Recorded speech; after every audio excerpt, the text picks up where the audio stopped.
আজ তোমাদের সঙ্গে শেয়ার করতে চলেছি পেয়ারা মাখা। তো পেয়ারা মাখা তো সবাই খেয়েছো, কিন্তু তেঁতুল দিয়ে কেউ পেয়ারা মাখা খেয়েছো? তো সেটাই আজকে তোমাদের সঙ্গে শেয়ার করব। তো চলো, যদিও মাখাইনি আমি, আমার যা মাখিয়েছে, তো বেশ টেস্টি হয়েছিল, দারুণ হয়েছিল। তো ভাবলাম চলো তোমাদের সঙ্গেও শেয়ার করা যাক। পেয়ারাগুলোকে ডুমো ডুমো করে কেটে নিল, তারপরে একটু লবণ আর কাঁচা লঙ্কা মানে বিট নুন দিয়ে কাঁচা লঙ্কাটাকে বেটে ওর মধ্যে দিয়ে দিল।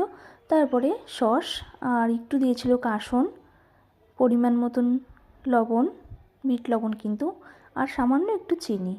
আর তারপরে দিয়েছিল সেই টেস্টি তেঁতুল, মানে তেঁতুলটাকে আগে একটু জল দিয়ে ভিজিয়ে রেখেছিল। তো দেখতেই পাচ্ছ, এটাকে খুব ভালো করে মাখিয়ে নিয়ে, তো তারপরে তেঁতুলের গ্রেভিটা দিয়ে খুব ভালো করে মাখিয়ে নিল। তো ফাইনালি রেডি হয়ে গেল। আর তারপরে যে আমার যা ছেলে ফার্স্টে খেয়ে রিভিউটা দিয়ে দিল। তো সত্যি দারুণ হয়েছিল। আর ভালো লাগলে বাড়িতে অবশ্যই বানিয়ে খেয়েও, দারুণ লাগবে। তো চলো, আজকের মতন টাটা।